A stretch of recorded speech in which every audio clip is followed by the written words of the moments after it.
So good morning for everyone. I hope that you can hear me well, and if there is any problem, that you can't hear me or I speak too fast, then just let me know, please. So first of all, before I'm introducing myself, I wanted to thank you for the organizers for having this conference, because I think it is a really good thing that we can get together and share ideas on permaculture, and it is really important for the future as well. So thanks again for that, and most of all that I can present online my topic, because I'm in the UK now, and there was no way to get home. I mean to be there in person. So thanks for the possibility. Basically, I will present you my current research topic. That the title is the comparison of permaculture with the organic and conventional farming systems. Regarding the sustainability that I'm doing, I think almost a year now. I'm working on this topic in collaboration with the institutions that you can see on the slides. So basically with the Fibl, which is the Swiss Organic Research Center, and with the CAWR, which is the Center for Agroecology, Water and Resilience in Coventry University. Okay, so next slide, please. So basically, my name is Alfréd Szilágyi, and I'm currently studying organic agriculture in MSc in the Szent Istvan University in Hungary.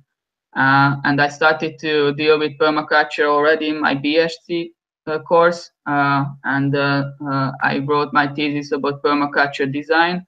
And now I went to this topic, like the sustainability assessment of permaculture and comparing to other farming systems. So just briefly about the contents of my presentation. So first I will just talk about a little bit about the research background, the questions and goals. Then about the methodology. So basically, how can we measure sustainability? About the SAFA guidelines and SMART, the indicator system that I'm using for the assessments. And then the third one is the choice of farms. So based on which criteria I selected the farms, the 30 farms that I assessed in Hungary. And then I will present the results as I applied some statistical analysis to the database that I got, and then a bit of discussion and summary and future perspectives. Next slide, please.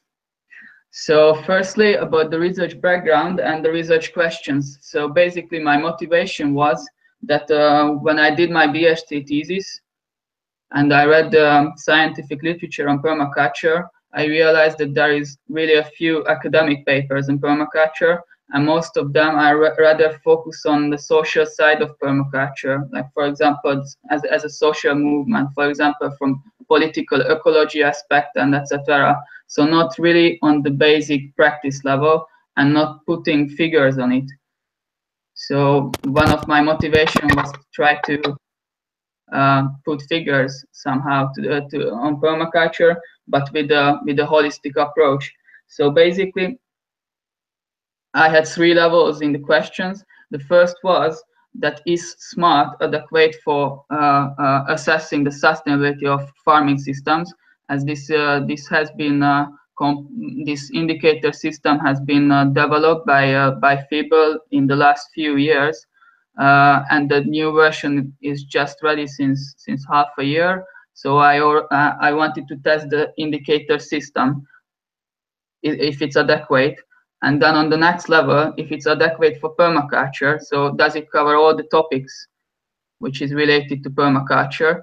And finally, of course, I wanted to see that what does it show? Is permaculture scoring? Does permaculture scoring better than the other farming systems or not? So basically, if it can fulfill its original and main idea, that fulfilling a good level of sustainability.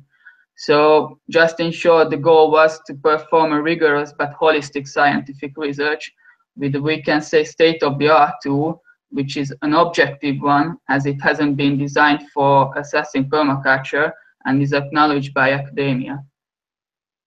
Next slide, please. Next slide, please.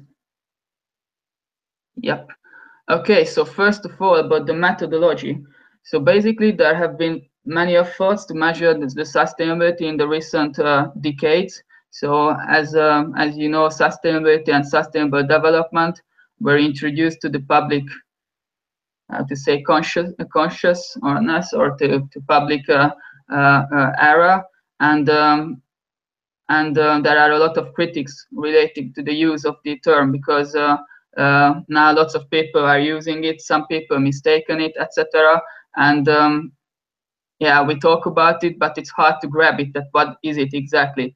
And yeah, it arises an issue about greenwashing, that lots of large companies or governments can use it for greenwashing. So that's why efforts came to measure it and to make it more transparent, visible, so that we can compare different things. So as you know, well, not just in sustainable farming, but for example, the life cycle assessment has been introduced to the industrial systems, etc. So so there has been several indicator sets, like indicator systems created and developed so far, but most of them are concentrating, focusing only on one dimension of the sustainability, or it's regional specific, or it is type specific. So after all, the Food and Agriculture Organization of the United Nations, the FAO, publicized in 2013 the so-called SAFA, which is the Sustainable Assessment of Food and Agricultural Systems. And so basically they published the structure. That's what you can see here on the picture. So basically they create a structure for measuring sustainability. And as you see, they established 4 dimensions so besides the triple bottom line, so the environmental, social, economic side, there is a fourth one, which is the good governance. And then they also set uh, 21 teams and 58 sub-teams. So basically, they gave a structure. They also gave indicators, and on the sub-team level, they indicated which is the worst and which is the best conditions for that sub-team. But the problem was that there was not enough indicators, and the weight of the indicators were not set. And also the scaling of the indicators, like in the practice level, how can we measure it? So it is a really good structure, but wasn't practical enough. So that's why the Fibl, the Swiss Research Center, decided to develop the SMART, which is a more practical tool for measuring sustainability and to encounter these problems. So basically what they did is that based on the structure of the SAFA, they looked for new indicators. They also made the scaling of the indicators, so that how can we transform, for example, a qualitative indicator to a quantitative result. And with a quite sophisticated methodology, they also set the weight of the indicators, which was based on more than 100 experts globally. They asked for the opinion of experts, and then with the methodology, they make for each indicator a weight on the different subteams, and that's how the system has been set. And another interesting aspect of the SMART, that because of the whole food system approach, they didn't just develop a tool for for farm level, but also for the processing and the retail level. So that's how we in the future probably we will be able to assess the whole chain. But in my research, I only use the farm tool. Okay, next slide, please. Then now about the selection of farms. So basically I assessed 30 farms, as I mentioned, so 10 farms per each category. So 10 permaculture farms. I would say permaculture farms, like farms which are farming based on permaculture concept. Then 10 organic ones and 10 conventional ones. So basically, how did I get them? First, I approached the permaculture farms via 3 ways. First, I asked for the opinion for context from Béla Bai, who is the expert of the Hungarian Permaculture Association. Snowball sampling. So when I get to one farmer, I always ask whether they know anyone in the country who's farming in this concept. And the third one was the online. There is an online forum, the Perma Forum, for permaculture practitioners and people who are interested in, and I put an advertisement there that I'm looking for farms. And when I had the permaculture farms, then based on their characteristics, I tried to set a criteria for selecting the organic and conventional ones. And these were mainly 3 ones. First, the size. So I set the limit of 20 hectares, as the biggest permaculture farm was around 15 hectares. And then the location, that if possible, I was trying to look for an organic and conventional farm in the regional locality of the permaculture farms. And then finally the production type, that if it's possible, then they should have plant production and animal production as well. That was also useful for testing the indicator system. So here you can see the distribution and location of the farms. It's not 30 stars, because in some cases there were more farms in some near one settlement. But as you can see, I quite covered the quite part of the country. Yeah, so it was half a year to visit all of them. And the assessment goes like it's normally around 2-3 hours. It composed of a farm walk at the beginning of about 20 minutes, and then a very detailed questionnaire that is filled out by an interview with the farmer. Yeah, and after I had the questionnaire, I finalized the questionnaire, and the software, so the smart, when I filled out the questionnaire, then it makes a calculation based on the weight of the indicators, and then how I get the results. Okay. Next slide, please. So now I will present you the results of the research. So first, the first 3 graphs show you the results of the individual farms per groups. So the first one is the conventional farms. So I can't see the slides now, but so basically what you should see is the slide of the conventional farms. So the polygon of the conventional farms, and then you can see on the next slide organic farms, and on the third slide is the polygon of the permaculture farms. So basically, why I wanted to show you these figures because I wanted to show you that the results are not black and white. So basically, there were some conventional farms which were scoring better in different teams that organic or permaculture ones. And as you can see, there were some organic farms or permaculture farms which in some teams they didn't score at all so good. So of course, when I made the averages, that shows us trends. But of course, it has to be known, that all these farms are different. I mean, different location, different background, different conditions. So that has to be we have to bear in mind. But basically, from the after I had this, then I set up a database with the data I had, and I made the averages of the groups.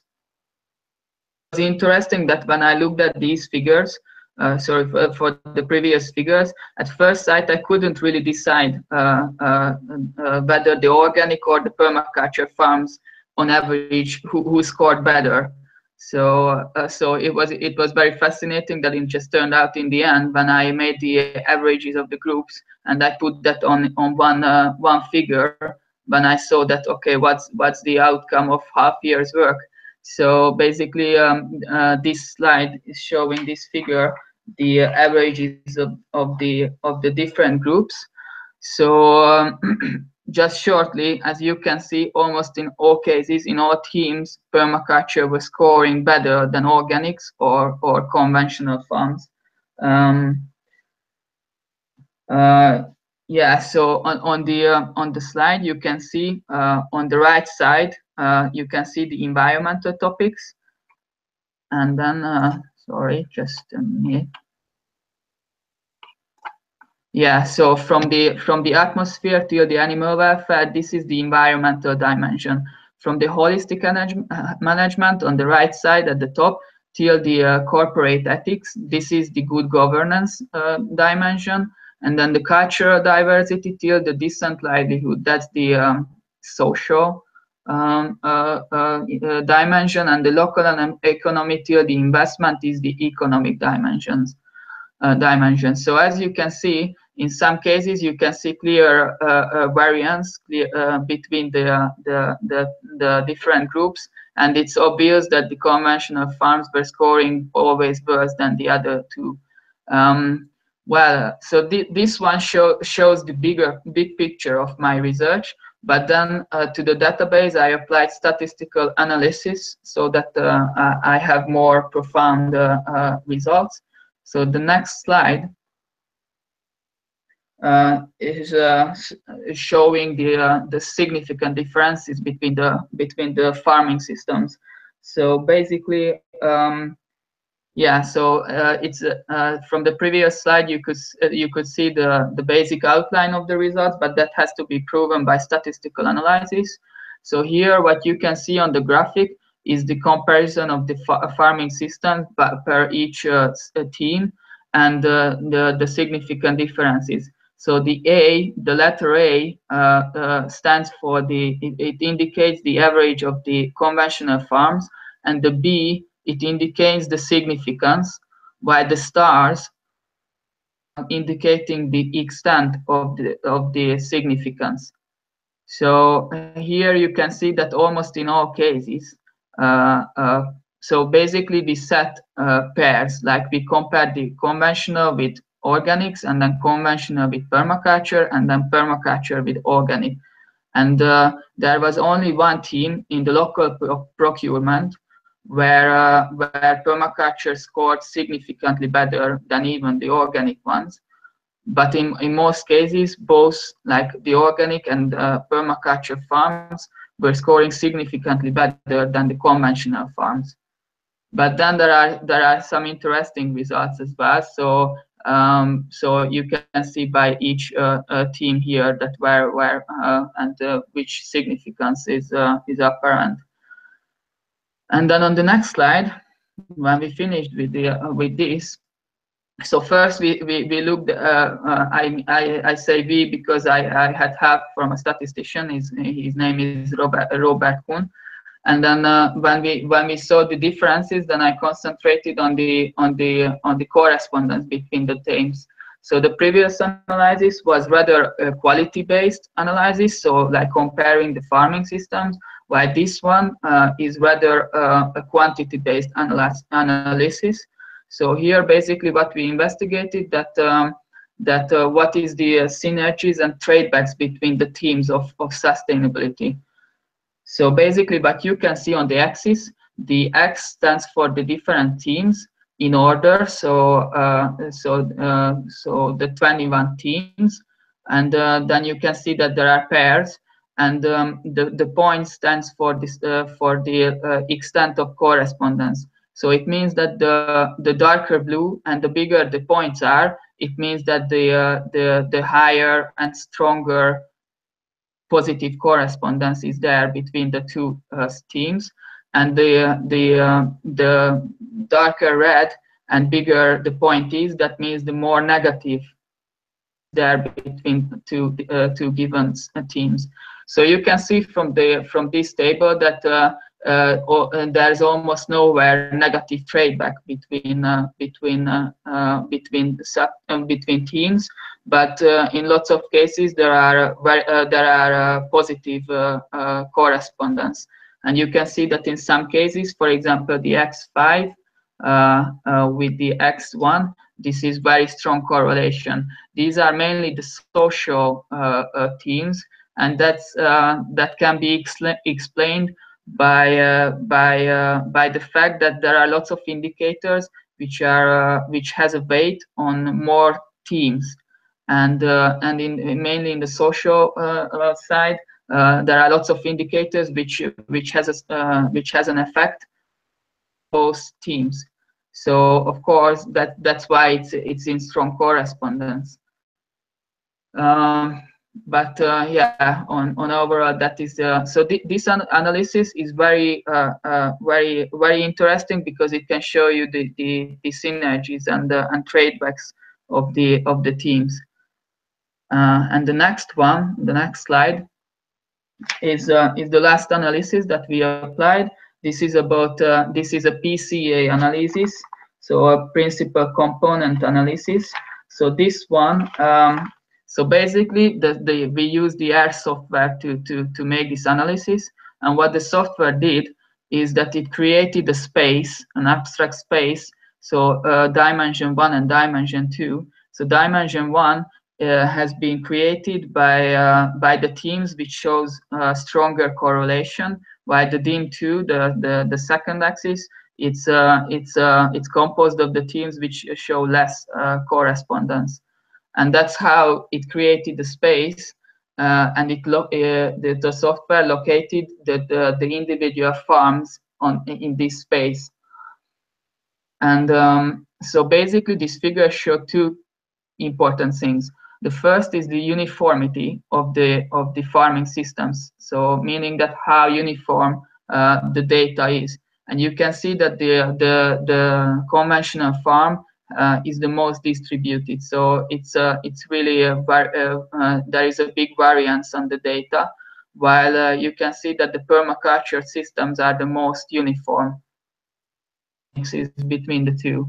And the other thing that this figure shows is that which teams, so the good scoring of the teams characterizes which farming systems. So you can see here at the left side some coded teams, like livelihood for decent livelihood, healthcare for human safe and healthcare, fair trade is obvious.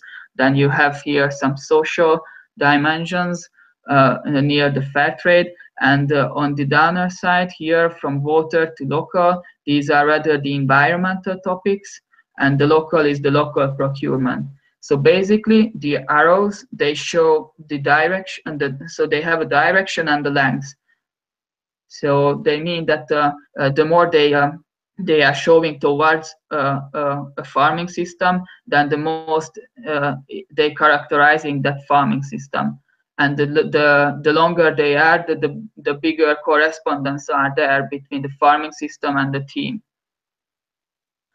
So this means that, for example, the environmental teams, so the water, energy, soil, air, diversity, they are other characteristics of permaculture systems, while the decent livelihood or workers' rights, this really rather significant in case of organic farms.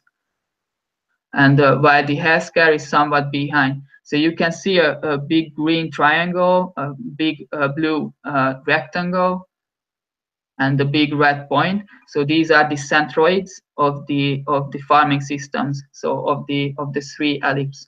And one more interesting fact is that the healthcare is almost showing to the opposite direction from the conventional farmers' centroid, from the green triangle. So that means that human safe and healthcare has proven by the statistical analysis that it is least characterizes the conventional farming, which is of course sounds obvious, but that's now proven by statistical analysis, at least on my sample. Okay, next slide. So finally, about the discussion. So basically, for answering the research questions, for the first one, whether the SMART is adequate for assessing sustainability, I can say yes. So in the practice level, it worked. Although I had some problems when I used the indicator system, and most of it came from the conclusion that SMART has been rather designed for medium scale farms, so not really for these small scale alternative farms. So I had sometimes a bit struggling with translating some indicators to that level, but though it was successful, so it made the calculations. And also I could experience that the environmental topics, they are more worked out, the indicators, yeah, so it worked better. While the social side, it was a bit hard sometimes because I had to rely completely on the what the farmers said. And also in case of the economic side, it was interesting that I couldn't get data from the farmers. So there's no indicator really that covers figures, exact figures of economic profitability or etc. Of course, that's because most farmers are not really willing to share confidential data on that. But that's why I think it's the results are a bit how to say, they are not in parallel with the reality, because some permaculture farms are really they were struggling economically, and the overall results didn't really show that. And there were also some interesting questions arise, but I have to investigate more further that before before saying anything concrete. And then the next for the next research question, whether the indicator system is good for assessing permaculture systems, I can say yes. So basically, it covers all the sustainability topics, and this was also. I always ask the farmers at the end of the questionnaire if what are their opinions, and they also agreed that it's a very comprehensive. The questionnaire, but what I did is I built in a questionnaire for specific for permaculture, so that I can better understand their system. So how I did it, I contacted the Czech Permaculture Association, who gave me their questionnaire that they developed to let's say certify or qualify their demonstration sites. And based on this, and then on a PhD thesis of Kristina Pastor, I just compiled a set of questions which were mostly regarding the ethics on the farm, permaculture ethics, principles, the analysis, what they did before transitioning to permaculture, and what design did they do. So basically, with these additional questions, I would say that yes, it's quite a useful methodology, the SMART. And then finally, for the third research question, whether we can see a difference between the farming systems, I can say that as you could see from the results, it was quite obvious that permaculture is different from the others. So basically, with an objective tool, I could show the benefits of permaculture, which is I think it's really important. But we have to bear in mind that the methodology is not perfect yet, so it has to be developed as well. So in some cases, some results were a bit biased, I have to say, but still the overall pictures is quite thought-provoking and interesting. So that was the discussion, and finally a bit of summary and future perspectives. So as you could see, I conducted a research, a scientific research on I have to say a less research topic, and I hope that that the scientific paper will come out of this research. So that's how I can contribute to the recognition of the benefits of permaculture in the future. A practical outcome was that so far in Hungary we don't have a database of permaculture farms, at least for open public. I didn't find any. So this and the database, so the farms that I visited and found can give a base for a demonstration site network as it exists in the UK or in the Czech Republic. Then the fourth interesting result is so I went to visit the farms, and then when I finalized the questionnaires, then I automatically generated a report for them. So it's almost 60 pages or 80 pages, so it's quite comprehensive. And also the interview with the farmers, I experienced that it was useful for them to raise their awareness and environmental consciousness. So it was good as we can say environmental education. And instead, I revealed some problems regarding the methodology, so now I can give improvement suggestions for the developer team, and also now visiting so many permaculture systems, I could better understand the system. Also with these additional questions. So what I experienced in the practice, that it doesn't matter if it's organic or permaculture, so the label, but in case of small scale alternative focused farms, organic certification is not enough to show for the public their benefits, benefits of them. So I really had a strong feeling that a certification could be worked out for them, and maybe based on this methodology. And finally, well, the future perspective is what is happening already now. That's why I am in the UK, that I'm trying to replicate this study in the UK, so making an analogous research. And what is important is to make more profound analysis on the sub-team level and on the indicator level in the future. So there is still quite a lot of work to go ahead with. So basically, that was the research topic, and I wanted to say thank you for these people and organization, because of course I couldn't have done this on my own. So I really had help from lots of people and organization. Thank you for your kind attention. And now I saw that the best would be if for 5 minutes you can take clarification questions. So if you didn't understand something, then I can try to clarify this, and then 10 minutes for discussion.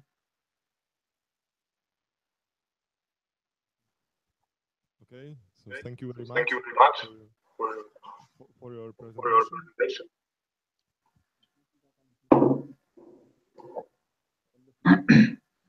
Okay, can we hear each other?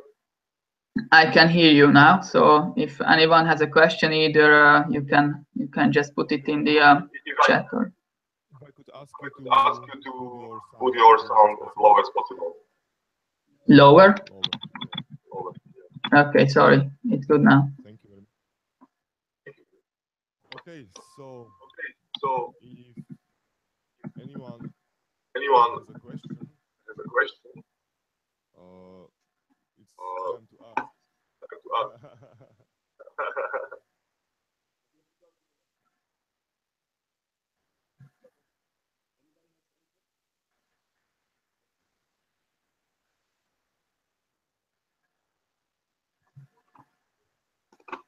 Hello. My name is Emmanuel. I'd like to ask two questions from you for clarification. I couldn't see the indicators used for the qualification. So that's first. Could you tell me the indicators? I'm mostly indicating this is environmental indicators, of course. And then the second question is how you characterize the two categories. Could you tell me when you selected, for example, the permaculture farms, what characteristics were used? Or I also understand very clearly when you use the term organic farms. So what is the major difference between organic farms and permaculture farms? It means that permaculture is not organic or something like that? Okay. Thank you for the questions. Can I answer now? You can hear me?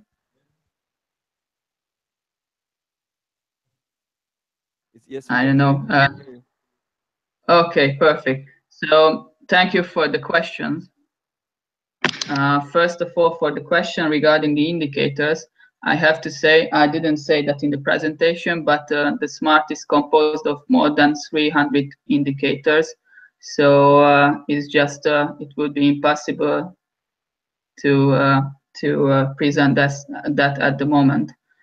Basically, most of the indicators are coming from the SAFA guidelines, so that has been published by the FAO. This is an open public material, anyone can reach it. But some indicators that has been developed by the Fibl is not yet public. They made publications on the methodology and how the calculation is made, but the weightings and etc. That's their how to say, their own private knowledge. Share that, which is yeah. I mean, I know it's a bit strange, but that's how I'm understood till now. I hope this is going to be changing for better transparency, of course. And for the other question is, yeah, that's a very good question. That how did I selected or made how did I? So how do you say? Sorry. How did I make differentiation between organic and permaculture farms? So for the organic farms, I contacted the Hungarian certification body, the Biocontrol Hungary ZRT, who helped me to contact organic farms. So I look for farms which are small scale and they are certified and they don't have parallel conventional farming. So they are just organic. So they are basically certified against the European legislation standards. And for the organic farms, well, for the permaculture farms, I had to rely on the expertise of Béla Bai and then on the farmers who said, yeah, they are using this concept or apply this concept to their farm. So yeah, it's not scientific, I have to say. But and it was an experience as well that in some cases I couldn't really sense a big difference between a small scale organic farm from a permaculture farm. I have to admit that, but I also see the differences as well. But that is the reason why I'm replicating this study in the UK, because here you have a database. So they are, let's say, qualified by the British Permaculture Association. So here I can, that is more, let's say, scientific or more profound selection. But that's why I raised the next topic on the discussion, that what is permaculture, how can we define it? Because in the research field, yeah, that's a struggle to say this is permaculture or this is organic. So this is a weakness of my research, but I suppose that you cannot find any research that is better in this regarding this issue.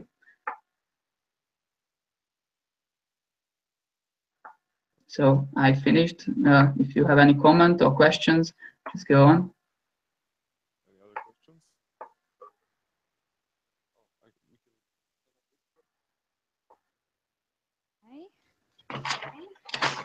Can you hear me? Yes. You mentioned a thesis about permaculture farm in Czech Republic, and I didn't catch the name. Can you repeat that? You said that Yes. you data for. Do I remember that right? So I mentioned 2 times thesis. Did you catch so first the question? Pardon? Yeah.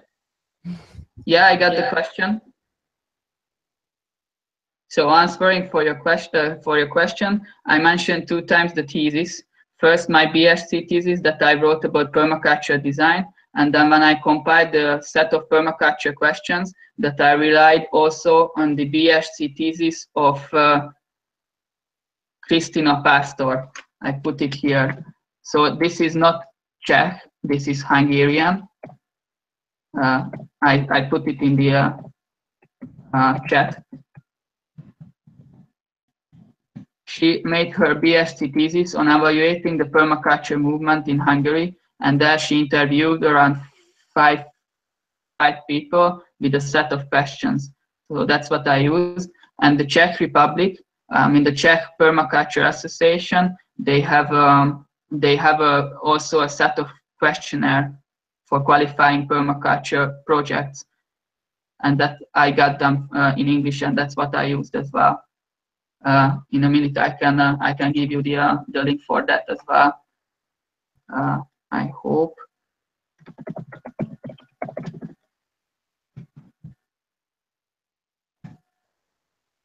No,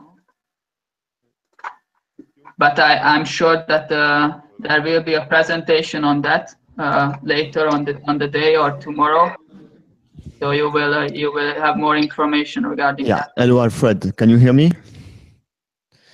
Yes. Yeah. So Vincent from Budapest. Nice to hear from you again. Congratulations first for your study, and I really appreciated it. And I think we have some interesting order of magnitude toward agriculture questions what you raised and everything. I have one more question about how much did you study as well the energy input and how many calories are produced in your study, and also how much hours people have to work to produce calories and everything, and it's also connected to the permaculture type of project did you dealt with? How old were they? Did you accept also to include permaculture projects which were quite new? We know that permaculture, it's a long process to implement it first, to have a live ecosystem which is after more or less working on its own. And also last question, I wanted to ask you if you followed the survey or the study made by INRA and Permaculture Farm in Bec de Loing in France. I don't know if they published in English. If not, I'm very happy to share with you some documentation because they particularly study this type of things about effectiveness or productivity of permaculture. Okay, thanks for the questions, Vincent. So to answer this, so yeah, I didn't have time to go into details, but the energy side is something that is, I suppose, it's quite well assessed in the indicator system. So there, basically, I considered three data: the fuel consumption, the electricity, so energy consumption, and the energy consumption of heating if they have a heated farm building. So yes, it's quite, and also there are questions regarding mechanization, regarding the infrastructure. So the GHG emissions and energy consumption is in the topic, and it's assessed. About the calories, I have to say that there's no calculation for example, for how much fuel you produce, what volume of produce. That's unfortunately that's not directly in the systems, just indirectly through measuring the energy efficiency of the farm. And then I didn't completely understand about the housing. What did you mean on that? So you can maybe once ask that. But about the Backhulan, yes, I know about it. I read some of their papers regarding their efficiency, about the if a market garden can thrive without motorization. And we try to contact them so that we can do this assessment there, but so far we didn't get a positive result. So probably due to time constraints and energy constraints, that wouldn't be done now, but maybe later in the future. So yes, I'm trying to follow these, and I really appreciate their work. It's really good. Okay, are there any more questions?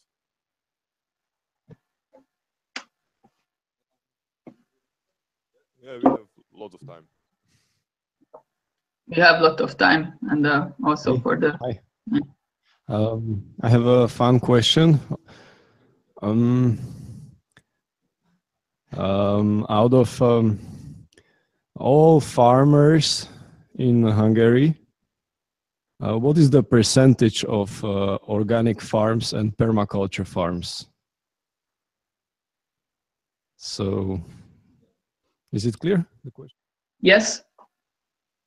Okay, so for answering this question, I don't have the exact figure in my mind regarding organic farms which are certified, but it's around 1% in 1 to 3% of the farmers, and in terms of area, as much as I know, it's around 3%. So basically, around 250,000 hectares is under organic certified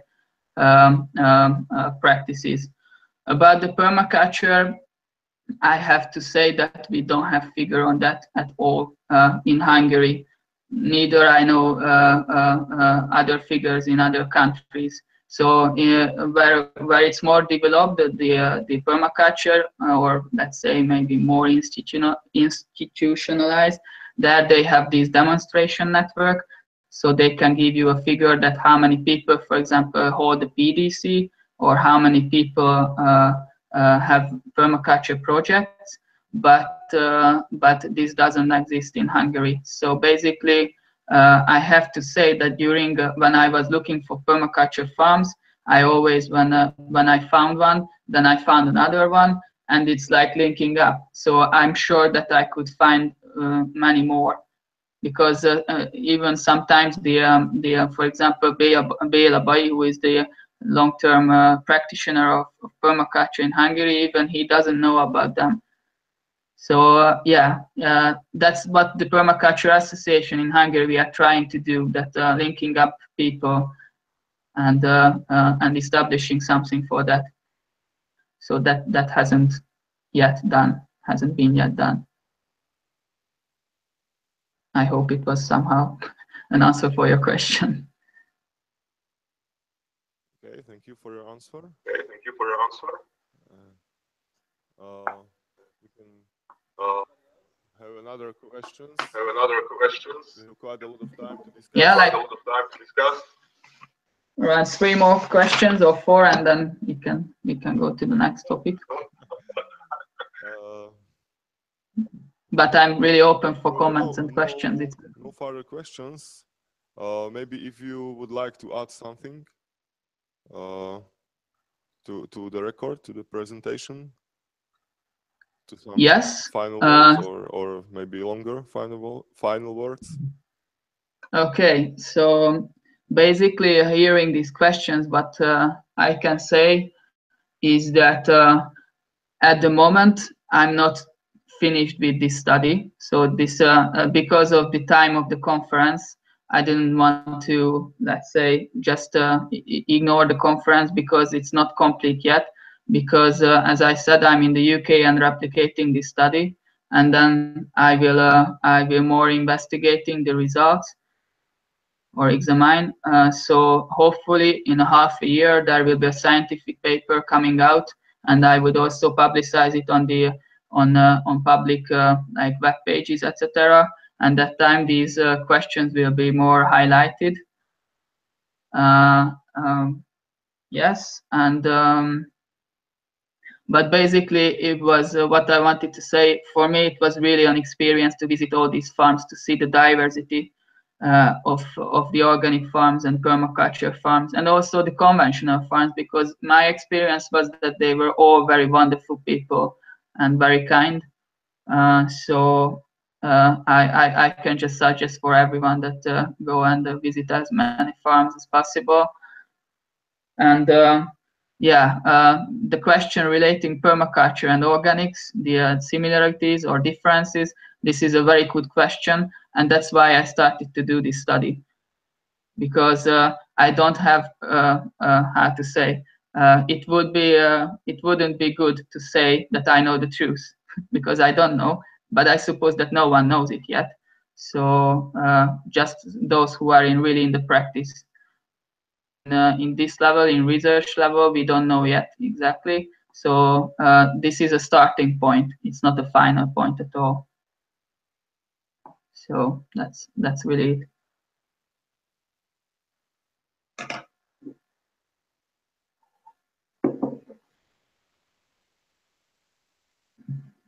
So is there anyone who have any other questions? Because if not, then I raised the topic of how to define permaculture. So exactly this topic, and if you are okay with it, then I would just introduce my ideas in like 5 minutes, or we can just make a little break. So I don't know. Okay, so any ideas, any suggestions? How to continue from this point? We have 40 minutes ahead from the 1 hour 30 minutes slot. Probably we leave it up to you. We leave it up to your choice. If it's okay for you, then I would rather start, and those who are really tired, then they can just leave the room or whatever. So then I will go ahead. So I raised the topic of how to define permaculture. So basically, there is a slide in the last slide with 5 questions, like what do we want to define? Why do we want to define? Who should define it? How and when? So basically, there are 5 important questions related to this topic. Basically, I had the same experience as we discussed just previously, that it's not really clarified and defined what is permaculture. And first of all, about the question what, an interesting thought or addition, that I visited quite a lot of permaculture projects in the UK and also in Hungary. I always took up these questions and how do they define permaculture? And of course, that is everywhere said. I never heard the same. And this has a good and a bad side. Here, I would just first I would like to highlight the good side of it, as I understood, is that they are much more engaged with the concept, because they can express for themselves, they can define for themselves. So for some people, it's rather the social aspects which are more important, for some the design. So it's really that's how they can, I suppose, they can engage more with it. And it is also good because it's much more open, much more able to evaluate or develop, because it's not strict, as for example in case of organic farming, it's not set in regulations and etc. And the question arises that what do we want to define, because permaculture has different levels. So we have what do we want to define? Do we want to define as a farming system, or as a design science, or as a social movement, or as a practice, a set of practices? So this is based on Sarah Ferguson's scientific paper. He defined these layers in permaculture. So that is a good question. And then the next one is, why do we want to define permaculture? What's the sense in it? So here we have to talk about the bad side of the fact that it's not defined. And basically, for research, that's from my point of view. Actually, it's I can really see the bad sides of it. That I cannot say exact answers for these questions, and also that it's hard to grab. Also, the other thing is hard to lobby for permaculture. I mean, I know that it has a bit bad meaning, lobbying, but then I would say defend, like the interest of permaculturists. And also, I suppose that if there would be an overall definition, that would contribute also to the unity of this of the movement. And finally, in my aspect, the most important thing why should we define permaculture is because in this way we can prevent greenwashing. So there are quite there is a risk that projects are arising under the label, let's say label permaculture, which don't really reflect on the ethics of permaculture. So and here I wanted to cite two things. First is the IFOAM, the International Federation of Organic Farms, so or organic movement. So they defined the organic farming. So we have the legal definition in the regulations, but they also defined it after 3 years or 4 years of work of convergences. They have a stratified or a definition of organic farming. And also I wanted to cite the agroecology movement, who also did a declaration in 2015 at the Nyeleni Forum in Mali, or International Symposium on Agroecology. They also declared that what do they understand as agroecology. That's what today we rather call peasant agroecology. So I think this is very useful, because there is declared and set down that the practitioners and the stakeholders, what do they understand on this term. And the question who, I would say everybody. So that is the other good thing in the agroecology movement, that it has been defined in a participatory way. And I think that's what permaculture movement should do as well. So all practitioners, the civil society members, the stakeholders, PDC holders, they should all contribute to this definition. And so that's the way how we should do it, so in a participatory way. And when should we do it, and where should we do it? I think we should do it on 2 levels. So first, on a country-wide level or national context, because I think that every country has its specific context. So I don't know how it is in the other countries, but in Hungary, for example, there are lots of people who have, so there are other interesting movements which is really linked to permaculture, which is based on the tradition of, for example, peasants agriculture, which is really like in parallel with permaculture. So we have a lot of context that is not specific for other countries. So first we should define it in our country in a few years' time. And then, as there are now arising these IPC events every 2nd year, I think that it would be a good topic there to define it on international level. So all the countries could contribute, or the national permaculture associations could contribute to the international definition. Initial thoughts, and I'm really curious, what is your opinion and comments on this topic? Because yeah, I would like to do something similar, but I'm really curious. Okay, so anyone has some insights on the topic, or something to add, something to ask?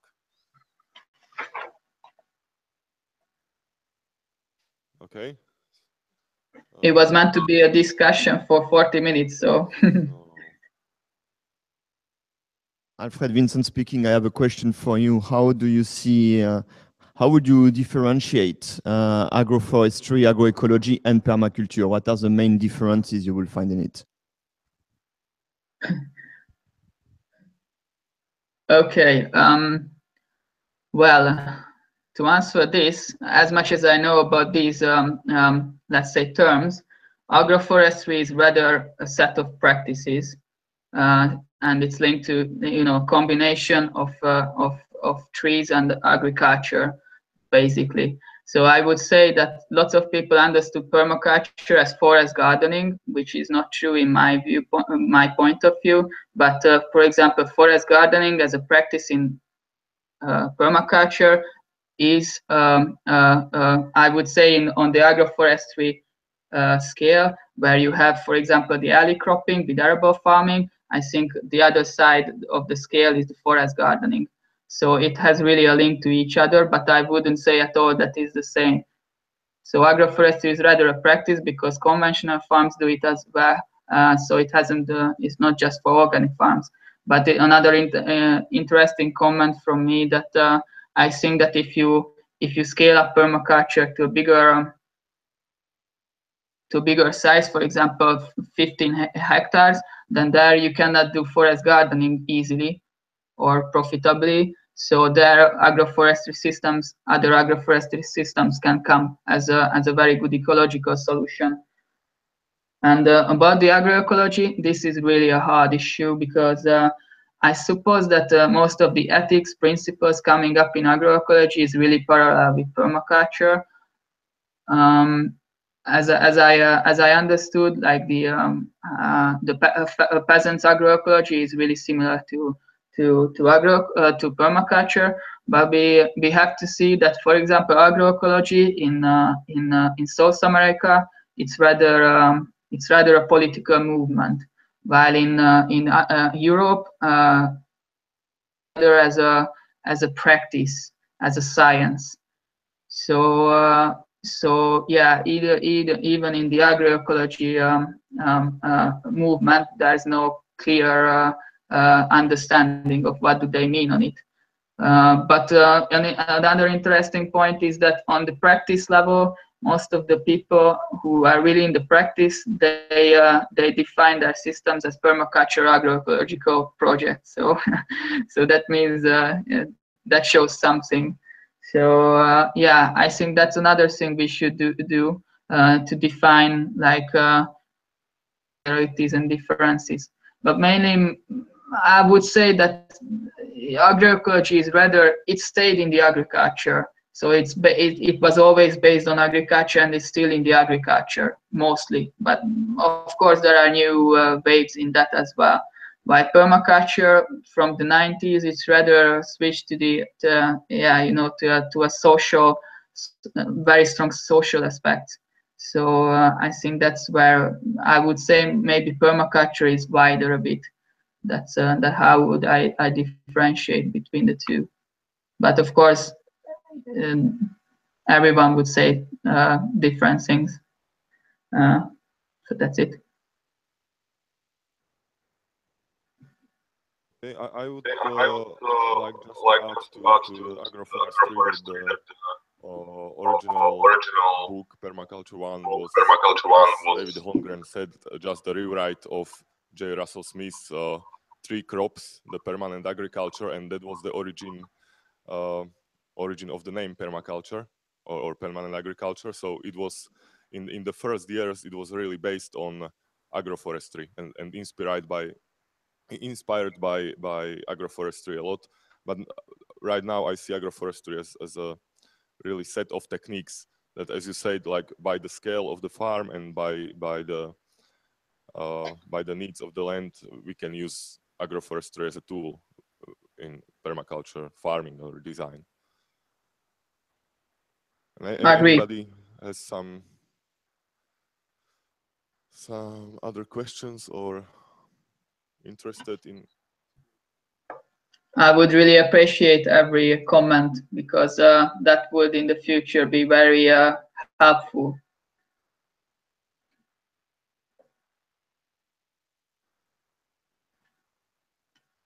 Also negative comments are probably welcome. Of course. Okay, yes. I have one that when you present the topic, you should, or you maybe would like to put the why question first. So always start with the why question. That's one of the trendy ways to put it nowadays. Okay. So I don't have any suggestions. Maybe the other experts here.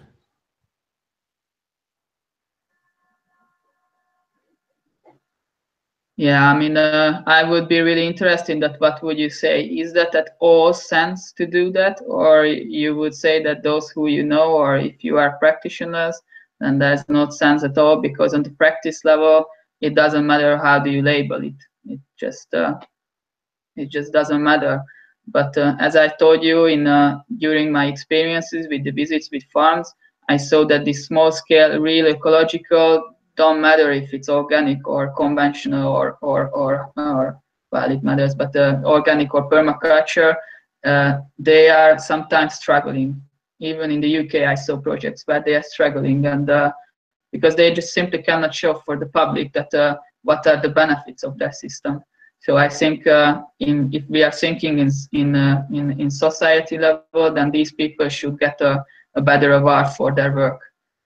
So that's why I suppose that would be an interesting or an important work to do. But that's why I'm curious on your opinions. I said that from the point of view of the practitioner, that differentiation and definitions probably don't make much sense, but they make a lot of sense if you want to push permaculture more into public and into let's say mainstream, or make it more common, and pushing it into academical field and more official research, and recognize it by authorities, then the definition and the exact definition makes a lot of sense. So probably I hope that's what I said before. And did you hear my comment about the certification, or that was skipped? No, we just have to switch turn you off when we speak, so we don't hear you if you say something in between our talking. So it's your reaction now. Okay. So what I told, but then I tell it again that say it again that I agree that for practitioners maybe it's less important, but what I saw in the practice, that it doesn't matter if it's organic or permaculture farms, so it doesn't matter the label at all. What matters is that they are small scale, alternative, and sustainability focused ecological farms. And what I saw that sometimes they are really struggling economically, even in Hungary or in the UK, and I think that's because the society doesn't really reward their work. I mean the external benefits of these systems.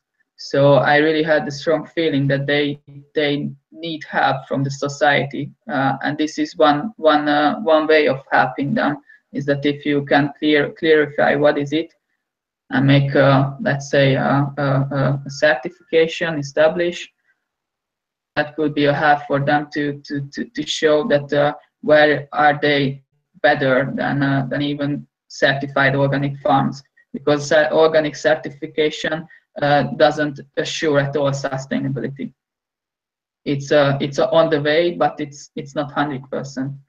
Of course, these are not 100% as well, but from my studies, I really had the feeling that they do more for sustainability. Yeah, during the excursions, most of the people here were visiting also Jan Šlinský's farm. That is, he's certified organic in Slovakia, but he's quite a big fighter against the certifications of any kind, because what you say, it doesn't assure that it's somehow significantly better. That it's not the certification of doing things better.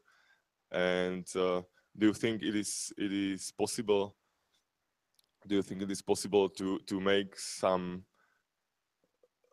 or can you imagine the criteria? How could the certification of permaculture farms work, or something like permaculture farm certificate? No, it's my turn now. Okay,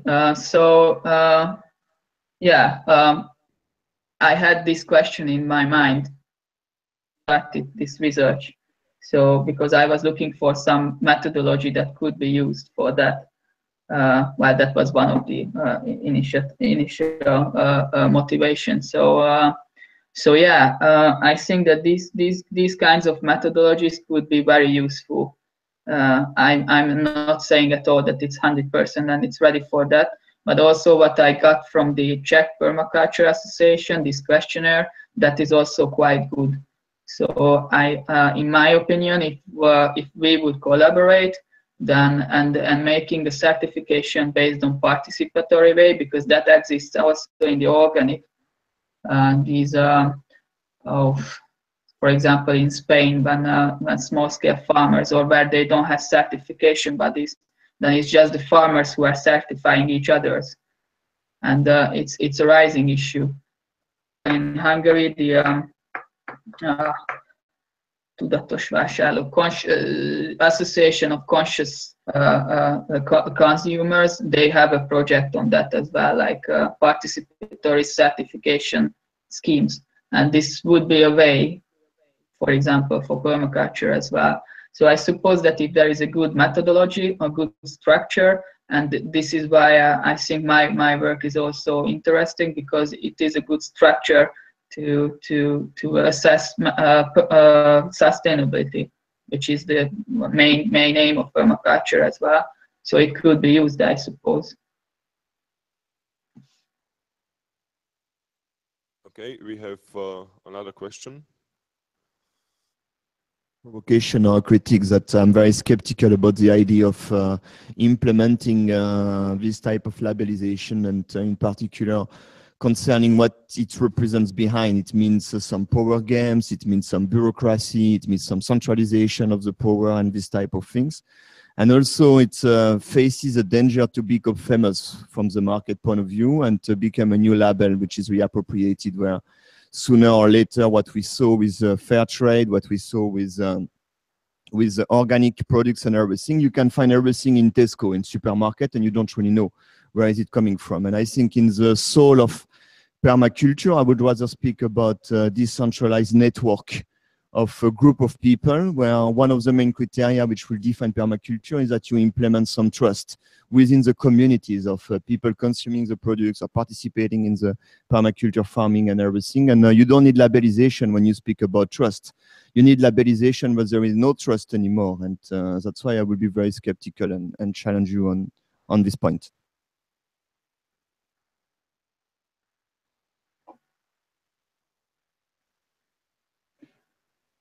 Okay, so it's my turn to answer for this.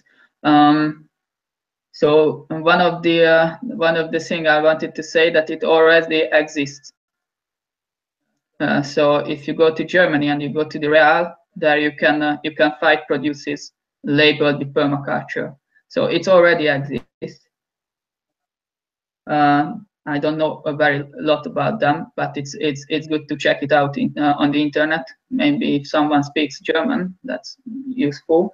So yeah, I mean, the supermarkets are already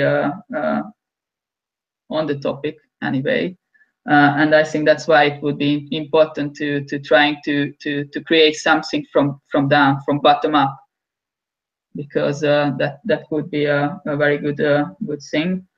And regarding your comment on the locality, I would say that I met lots of CSA systems during my research, but previously as well. And for example, I suppose they need also, and they are working as well, as much as I know, to create something, at least a declaration that they have already, like what do they mean as community supported agriculture, maybe on the AMAP systems. And I suppose that in the future they will come up with something similar, because they to defend themselves, so that it's not just a used word, as for example sustainability. So so I partly agree with you, and partly I would say that it could be a help for as well. So I think that if you make a label or institutionalize, sorry, the concept, that mean after all that it will go in a wrong direction. Of course, there is a big risk, but that's why I think that transparency and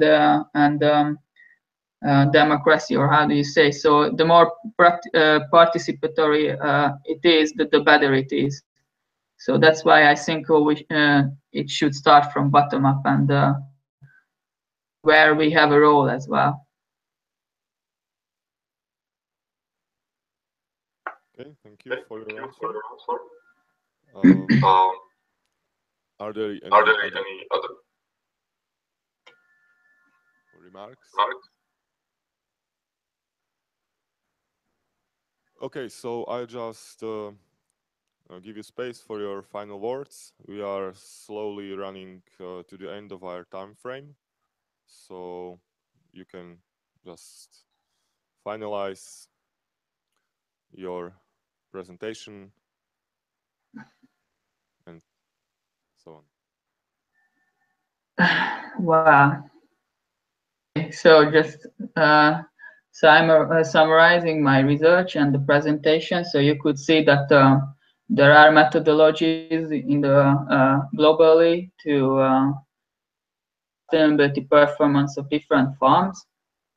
I use the SMART indicator system as a methodology, and as I show you the results, it has been proven, at least on this sample, of course this is not relevant for all scales, but on my sample it has been proven that permaculture could score better in some cases than the other farming systems, which is an interesting result and which can draw attention of either the academia or decision makers to this movement or concept of farming system.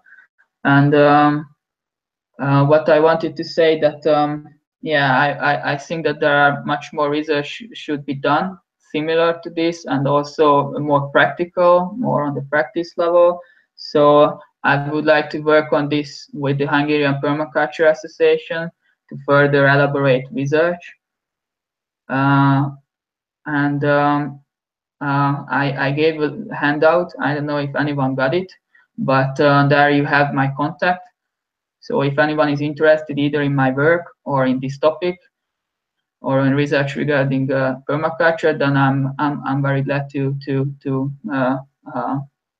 collaborate with anyone. And just summarizing this discussion, it was really interesting, and thanks for all comments and questions. And I really hope that in the next few days there will be other very interesting comments and contributions from the other presenters. Looking forward the outcome of the conference. Have a good conference in the next few days. Unfortunately, probably tomorrow, and after that, I'm not sure if I can join in because I have to go to the field visits to go on with my research. But I really appreciate that this has been organized. So,